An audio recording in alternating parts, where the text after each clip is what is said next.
The Secret Six, a team of villains with their own unique twist. While they are bad guys, their main goal is freedom, not just evil deeds. They've been known to show a soft spot for those in need, but that doesn't stop them from being pawns for Amanda Waller. Over time, the team has had many different members, including big names like Bane, King Shark, Giganta, Lady Vic, and even Mockingbird.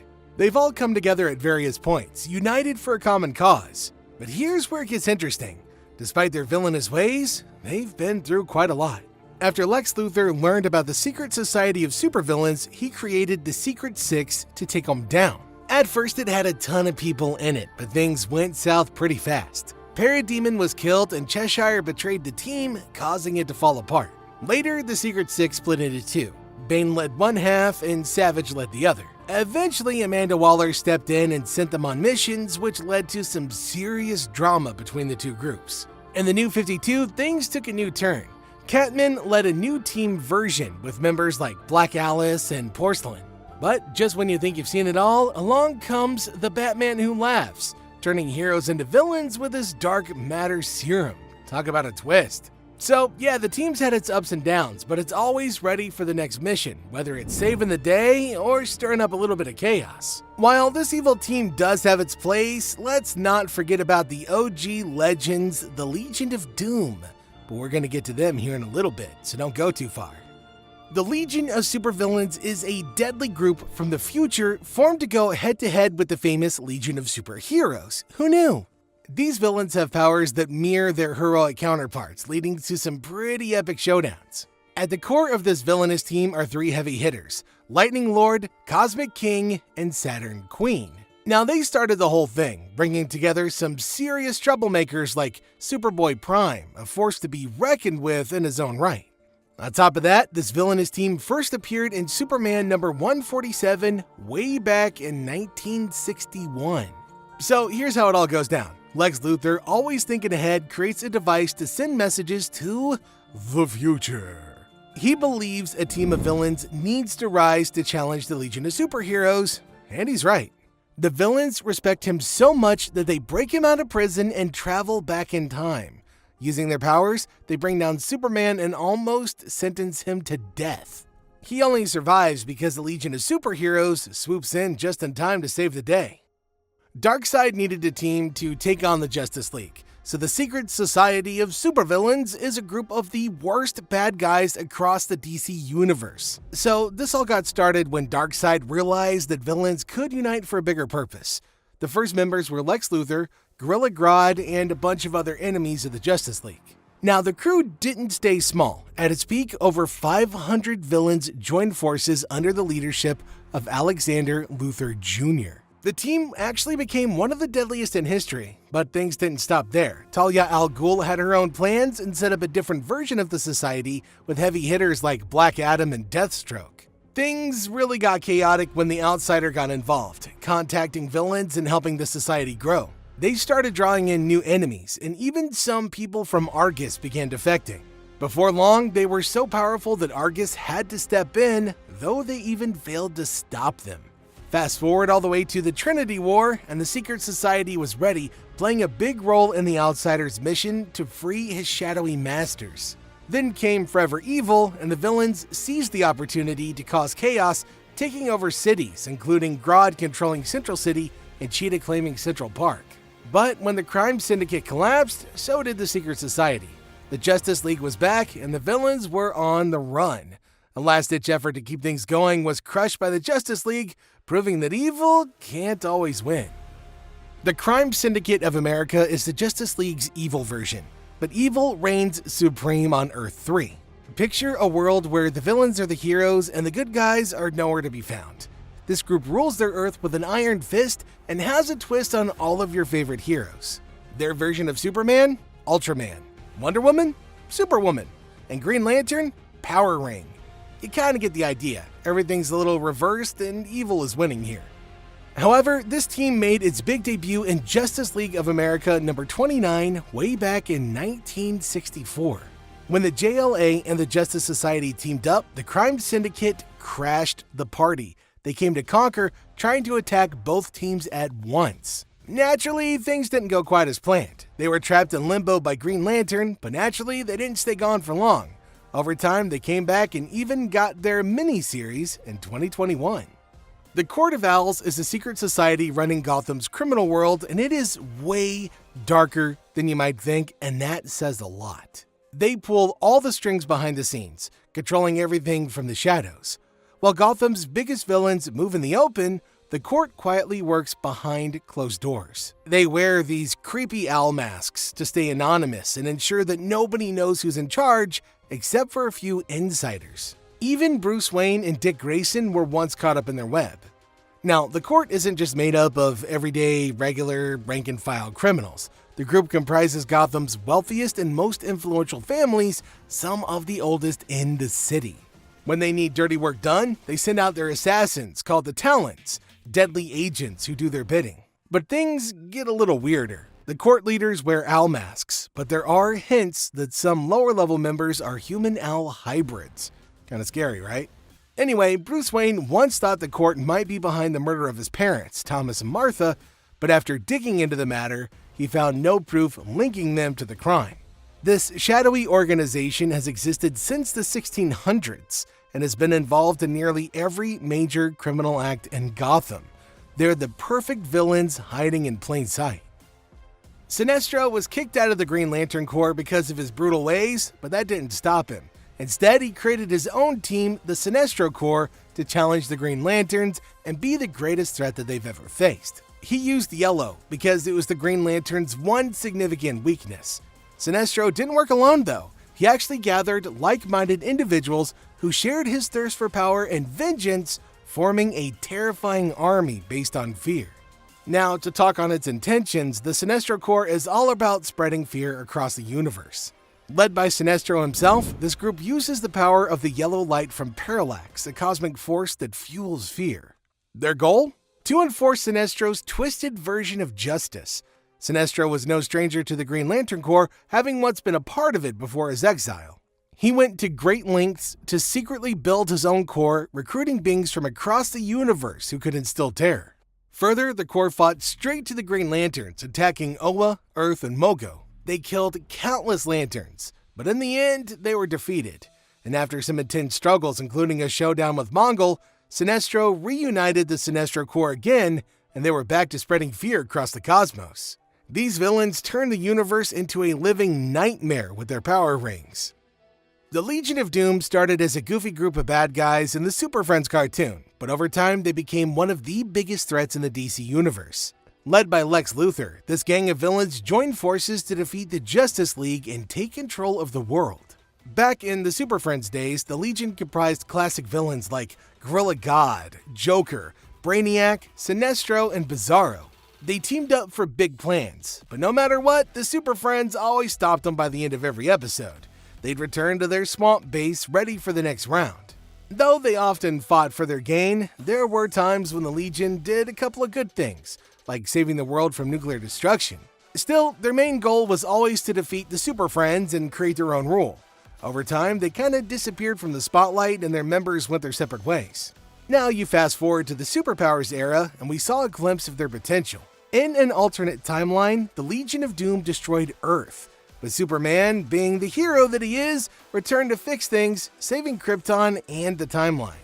It's just another reminder that even when things go wrong, the Legion's chaos is never too far behind. The Injustice League is the opposite of the Justice League. It's a team of the worst villains who come together to cause chaos. This group, led by Lex Luthor, comprises the top bad guys who want to defeat the Justice League and take over the world. The most famous version of the Injustice League appeared during Grant Morrison's run on the JLA comics. These villains nearly took down the Justice League until the big reveal. Joker wasn't actually on the team, but it was Plastic Man in disguise, spying for the heroes.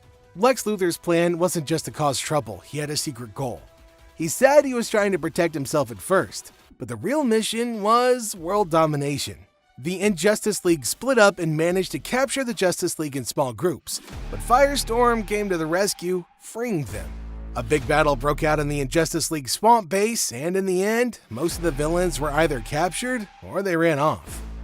But with their unique powers and evil schemes, this team of villains shows how dangerous it can be when they unite. The Injustice League may not always win, but they do keep things interesting. Now, if you thought they were something, the Monster Society of Evil is a completely different beast, so stick around, we're gonna get to them in a bit. The good old Suicide Squad, a group of the worst criminals forced to do the government's dirty work in exchange for a shot at freedom. If they survive, that is. Good old Amanda Waller, the mastermind behind this team, runs the show with her deadly control. Bombs planted in their necks to keep them in check. So this all started when some soldiers died protecting American interests, and Waller saw an opportunity. Instead of risking real heroes, why not use villains for top secret missions? If they die, no real loss there. So the first Suicide Squad team, made up of criminals like Lobo and Rustam, didn't go well and they ended up locked up. But then came the new squad, packed with bad guys like Deadshot, Harley Quinn, and Killer Croc, ready to do what they do best: fight, steal, or destroy. Naturally, they're kept in line by the threat of, kablooey head bombs, so each mission was a bit of a gamble. Created in The Brave and the Bold number 25, the Suicide Squad wasn't always about villains. Back then, heroes stepped in for the retired Justice Society of America. But you fast forward to modern times and the team became all about using criminals for Black Ops missions, with Amanda Waller pulling the strings. The squad's lineup keeps changing, but one thing stays the same: they are all expendable. The League of Assassins, a deadly group of killers, all led by the infamous Ra's al Ghul. So Ra's formed the League to rid the world of evil, but he's not afraid to use evil methods himself to get the job done. The League's members, some of the deadliest assassins around, don't hesitate to kill anybody in their way, no matter who they are. Now, if you know DC, then you know Ra's is no ordinary villain. Thanks to the Lazarus Pit, he can come back to life every single time he dies, though each revival takes a little bit more of his humanity. Over the years, the League has grown to influence governments and bend the powerful to Ra's will, making them a force to be reckoned with. Some of the most dangerous members include Lady Shiva, Merlin, and even David Kane. But the League was led initially by Dr. Dark, who was all about sneaky tactics, traps, and poison. But after a fallout with Ra's, Dark kidnaps Ra's daughter Talia and ends up dying in the process. The Sensei, another deadly leader, took over next. He was brutal, wanting to turn assassination into an art form, but ultimately he lost control. After his death, the Legion fell back under Ra's command, continuing his mission for world domination. The Black Dragon Society, a supervillain group with a real-life history. Based on an ultra-nationalist group from World War II, they were all about power and control. Their original version existed in Japan, but DC and other comic companies created their take on them. DC's version made its first appearance in All-Star Comics number 12. So the Black Dragon Society went up against the Justice Battalion after they stole military weapons from the US. The battalion quickly shut them down, but the society wasn't done. They kept coming back to re-challenge the heroes time after time. See, they weren't just about stealing weapons. They were masterminds, using their military expertise and resources to carry out their dangerous plans. But no matter how often they resurfaced, they were no match for the Justice heroes who always put a stop to their schemes. The Monster Society of Evil, Captain Marvel's ultimate villain team-up. Fawcett Comics made history when they brought together Captain Marvel's most significant enemies to form this fearsome group. Their debut came in Captain Marvel Adventures number 26, where Captain Nazi, Dr. Sivana, Ibak, and others joined forces. The leader of this evil squad? Mr. Mind, a telepathic worm from Venus. Over the years, the team fought against Captain Marvel, the Marvel family, and even the All-Star Squadron. But the infamous lineup included Black Adam, Ogar, Dr. Sivana, Ibak, King Cole, and Mr. Adam. This wasn't just the first supervillain team-up, but also the first ever serialized comic book story. This was a massive moment in comic history, and it set the stage for even more villainous alliances down the road. The Terrible Trio, a bizarre gang of inventors turned criminals. These guys weren't your typical villains. First appearing in Detective Comics number 253, they were just regular geniuses who decided to wear animal masks and use their inventions for crime. The trio consisted of a fox, a vulture, and a shark, each with their specialty. The fox handled land-based crimes, the Vulture was all about the skies, and the Shark was the muscle for underwater chaos. Beyond this, Gotham had its hands full when they stole from a cruise ship and even a bank. But they didn't stop there. Vulture robbed a plane mid-flight. Now, Batman quickly caught on, predicting that the trio would hit a ship next. Sure enough, they stole artifacts from the SS Cairo, but Batman and Robin caught them in the act. The trio didn't stay locked up for long. They went on to smuggle diamonds with pigeons and counterfeit money with dolphins. Batman and Robin kept chasing them, even going undercover, and with a bit of help from Batwoman, they finally put the terrible trio behind bars.